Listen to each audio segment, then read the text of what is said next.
Bonjour les activateurs et bienvenue sur Oser réussir. Je suis Marie Josselin et aujourd'hui nous allons parler de la procrastination.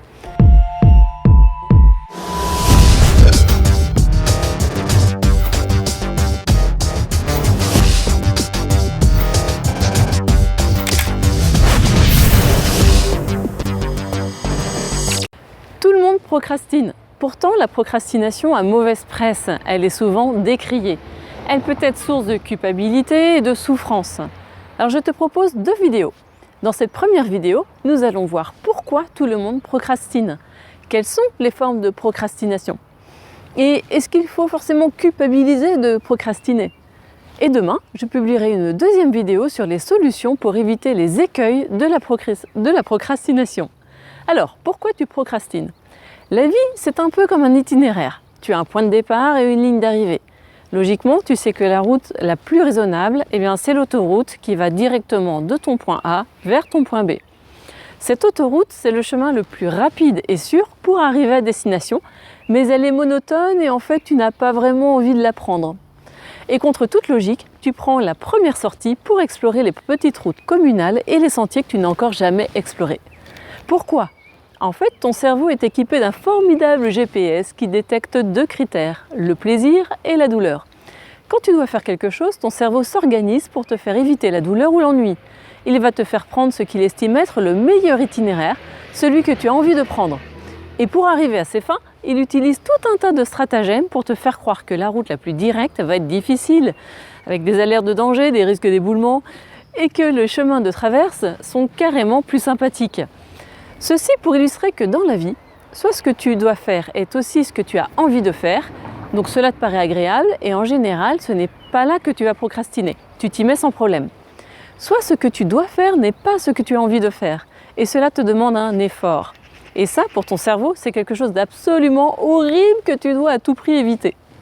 C'est pourquoi il déclenche le réflexe spécial survie en situation d'urgence et fuyons! Tu deviens alors un génie des méthodes d'évitement. Autrement dit, tu te découvres soudain un intérêt pour des trucs que tu ignorais jusque-là, tout simplement parce qu'ils t'éloignent de ton sujet. Alors, comment ça se passe? Il se passe que quand je procrastine, au début, je suis plutôt dans un état de « allez, ça va bien se passer ». Et plus le temps passe, plus je bascule dans un état comme « non mais là, j'assure pas du tout ». Et quand j'arrive la veille de l'échéance, en général, c'est la panique à bord. Quand tu procrastines, ce n'est pas que tu n'arrives pas à agir. Au contraire, tu vas faire plein d'autres choses qui t'éloignent de ce que tu dois faire. Alors non, tu n'es pas un feignant ni un incapable.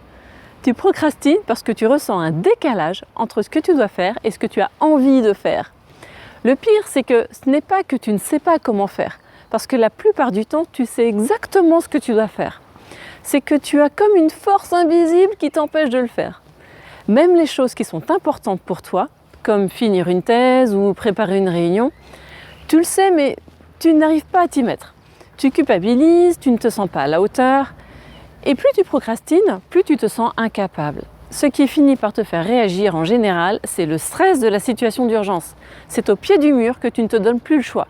Tu court-circuites les chemins parallèles et tu prends l'autoroute directe.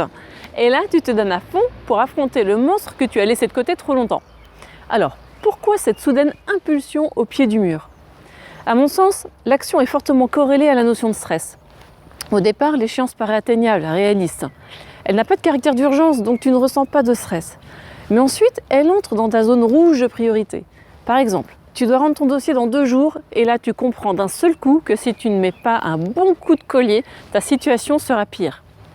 Le stress monte et la douleur de ne pas agir est plus forte que la fausse tranquillité qui était jusque-là procurée par l'évitement. Et c'est tout le paradoxe.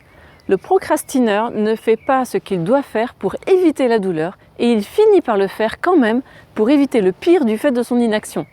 Il s'inflige une charge plus difficile que celle qu'il a fui au début. Alors quelles sont les formes de procrastination? La procrastination n'est pas toujours évidente à déceler parce qu'elle se cache parfois derrière des bonnes intentions. Une première façon de procrastiner, c'est de repousser sans cesse l'échéance. Tu n'as tout simplement pas envie de t'y mettre et tu espères que demain, ça sera plus facile. Alors pas d'inquiétude, on le vit tous. En fait, demain, c'est la journée la plus chargée de l'agenda. On sait que ce n'est pas réaliste et on finit parfois par s'atteler à ce qu'on a repoussé tant de fois. La difficulté, c'est quand cette stratégie de fuite est un symptôme de stress qui peut devenir chronique. Le risque est que ce stress s'auto-alimente. Plus tu procrastines, plus tu génères du stress. Il y a plusieurs façons d'y répondre. Je l'aborde dans ma trilogie d'articles sur le stress, je te mets le lien sous la vidéo. Mais pour certains, face à un stress chronique, la seule réponse possible est le blocage, de peur qu'une action inappropriée vienne compliquer les choses. Pour d'autres, ce sera une réaction de fuite pour éviter les situations inconfortables et échapper à un danger potentiel. Ce sont des réactions qui sont instinctives, qui dans les cas extrêmes peuvent lourdement pénaliser ta vie et elles doivent être prises en charge. Une autre façon de procrastiner, c'est l'indécision. Tu ne sais pas quelle option choisir, ou tu as besoin de te renseigner à fond sur un sujet pour prendre une décision. Les conditions ne sont jamais assez parfaites pour toi, alors c'est pas le bon moment, ou alors il te manque encore des compétences. Du coup, rien ne bouge et tu te déçois toi-même. Tu ne te sens pas à la hauteur et tu as peur de l'échec. Finalement, tu manques de confiance en toi. Et enfin, il y a la procrastination intelligente. C'est une forme de procrastination plus subtile qui nous concerne tous. Tu as l'impression d'avancer dans tes projets, mais en réalité, tu te concentres davantage sur des tâches qui n'apportent pas une grande valeur ajoutée. Par exemple, tu pars chercher des infos sur les réseaux sociaux, tu googlises une question pendant des heures pour comparer toutes les réponses, ou alors tu enchaînes les formations parce que tu estimes que tu ne maîtrises pas assez ton sujet. Alors moi qui travaille sur le web, mon ordi est une vraie table de mixage avec les mails, les réseaux sociaux, les sites d'information, WordPress. En soi, je peux te dire que grâce à cette procrastination, j'apprends énormément de choses. Je ne culpabilise pas de procrastiner car elle me permet d'augmenter mes connaissances et mes compétences. Mais lorsque je m'aperçois que je ne suis pas vraiment focus sur mon objectif, que je me disperse et donc je suis moins efficace, c'est là que je dois agir pour me recentrer. Et c'est cela qu'il faut que tu repères. C'est quand la procrastination intelligente t'éloigne de ton objectif.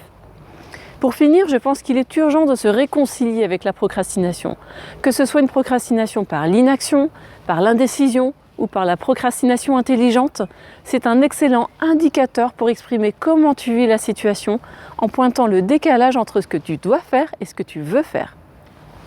La difficulté intervient lorsque la procrastination génère trop de stress et te met en risque par rapport à tes objectifs et l'estime que tu as de toi-même. Voilà pour cette première vidéo sur la procrastination. Nous verrons demain comment éviter les biais de la procrastination, ces écueils, et tu pourras alors être un procrastineur serein et sans culpabilité. Si tu as apprécié, laisse-moi un commentaire, n'hésite pas à partager, tu peux cliquer sur le pouce, abonne-toi et clique aussi sur la petite cloche pour rester informé des prochaines vidéos. Je te dis à demain pour la deuxième partie et on se retrouve sur le blog. Bye!